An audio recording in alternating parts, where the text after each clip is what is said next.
So, has there been a big difference in how you guys have approached the defense the last couple of days in terms of preparing them or diagnosing who's going to be playing or not playing? I mean, have you guys taken steps to try and change the way you do things? Well, I don't know if it's changed the way you do things. In some areas, again, you can't manufacture experience. You have to try to if you make a mistake, you do something great, put that in your hip pocket and learn from it. If it's a real negative thing, you try to learn from it and throw it away and not carry it with you. And again, some of those things are personnel things. Some of those are schematic things. In some areas you might be adding, in some areas you might be reducing, and just creating competition at different spots.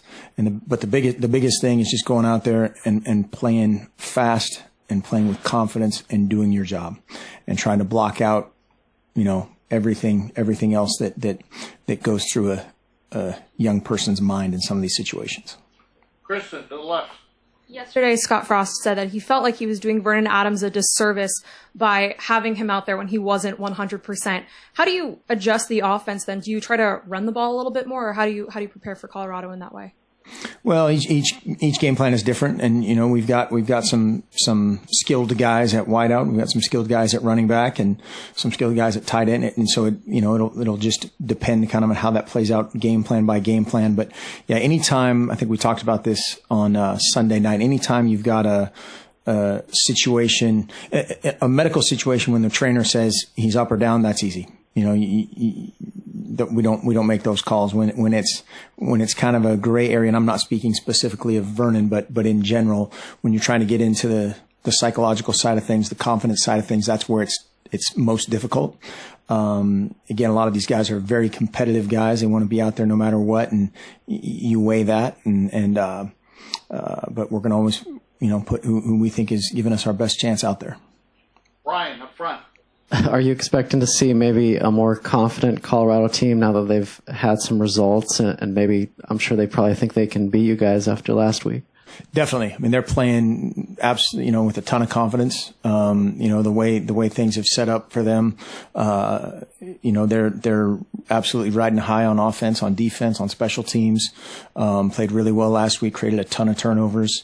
That you can see that the confidence is building. Preston, in the back. Nelson Spruce, obviously a very good receiver for Colorado. With how the secondary performed last week, what's kind of your concern level guarding him, and just kind of describe him as a receiver in his style? Yeah, he's I don't know what the word, he's a great route runner. I'm not sure exactly what that is. He's got unbelievable hands, very, very strong hands. He can catch the ball away from his body really well, creates a big target. For he's not a hugely tall guy, but he has great range. And then the quarterback is playing with so much more confidence, and they're putting him in good situations. And then, yeah, he's part of the, to use your word, concern as far as how we're approaching them. But they've also got a great run game going right now, and they've been very balanced. Go ahead now. After the game, you had guys like Hardrick and Buckner both said that some of the young guys needed to pull their weight a little bit more, and that maybe when they put on the uniform after coming to such a winning program, they expect to win, and it takes more than that. Do you kind of get that sense from any of the young guys?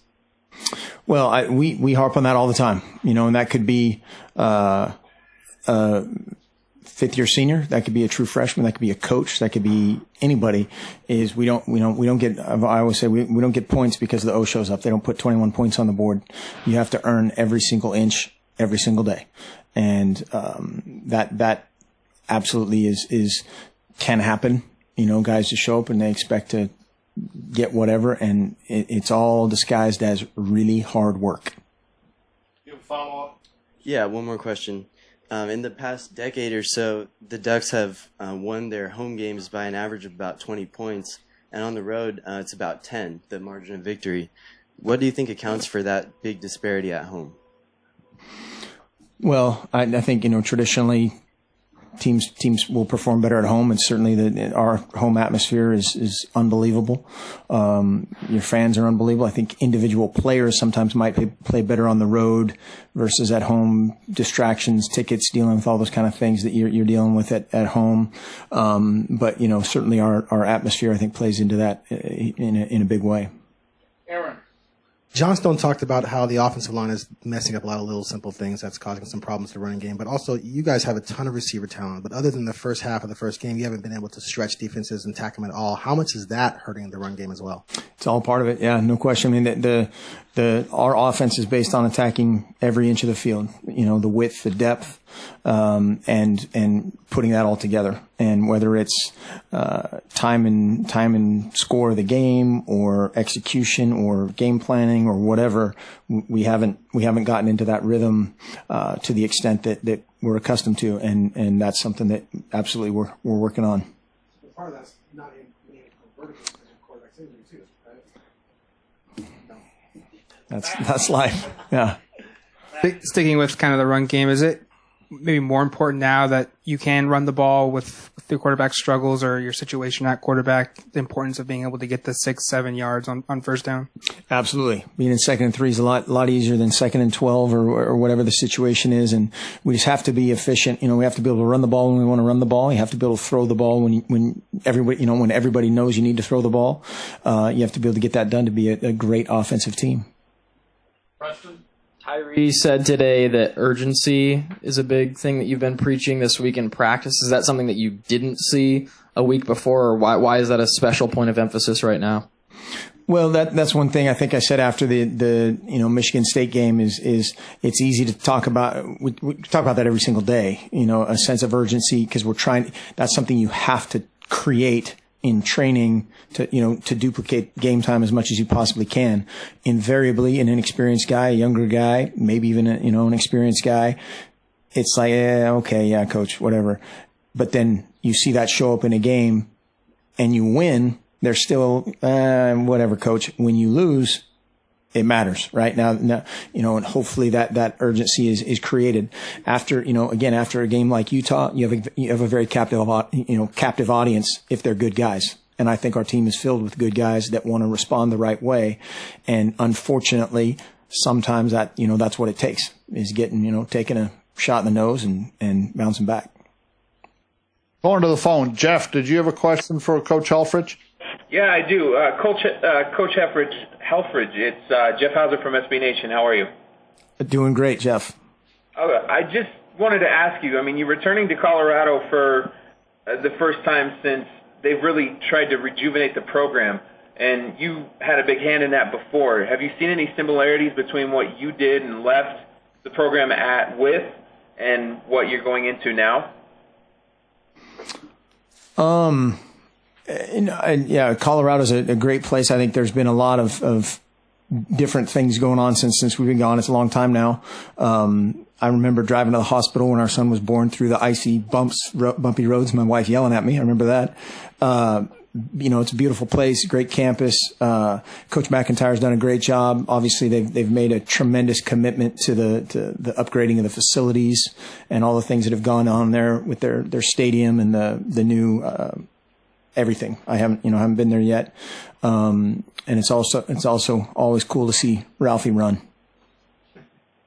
Mark, sometimes young people are more resilient than adults. Have you seen your players bounce back on their own pretty well, or did you guys have to rally the troops, so to speak? I think both. I think absolutely they're a lot more resilient than, because again, we always have that fantastic view of things that our players in 50 years, what they're going to look like, certainly in months or years or whatever. And when that isn't fulfilled the way you foresee, that's very frustrating, et cetera, et cetera. But, our guys have bounced back well. There's some veteran guys that have struggled. There's some younger guys that have struggled. But yesterday and today, they've given great effort. And, it's literally what is our response? What happens now? We can't dwell on what is lost. We can be excited about what we have left. And today is it. Matt. where's Colorado improved the last 3 or 4 years to get them to 3-1 and feeling optimistic about this week? I think, pretty much everywhere. I think when you look at a team on special teams, their athleticism is much at a much higher level than it's been over the past few years. The lines on both sides of the ball are bigger, more physical. They made some changes, obviously, defensively with bringing in Coach Levitt, and they're schematically very different than they've been. And so I think they're just, they've built and improved gradually in a great way. And now the wins have showed up for them. That's a good thing. Any other questions here? Jeff, you one more question? Yeah, Coach, what concerns you the most about Colorado? Well, they're just they're a complete confident team right now. They're playing really well. I'm not sure exactly what the disparity is. I want to say about 150 yards per game. The points per game is very significant, especially coming off a shutout. Defense is playing with a ton of confidence. The kicking game, they're much improved. They're doing some different things there that create some issues. And confidence, home crowd, late night, travel, all those things. And they're just things that we deal with and focus on us. The Buffs haven't allowed, or I should say, Cephalufau hasn't thrown an interception in 3 games, and they haven't allowed a sack in 3 games. What are you looking to do to combat that? Well, we would like to both sack him and intercept him. Part of that is whether it's coverage confusion or pressure. No quarterback likes to be pressured. No quarterback likes to be hit multiple times. But he's done a great job of distributing the ball. They've done a great job, really, really good job of protecting him. Coach Bernardi, who's our offensive GA's father, Gary Bernardi's done a great job with their O-line. And so, yeah, it's a challenge. Thanks, Coach. Sure. Thank you. Thanks.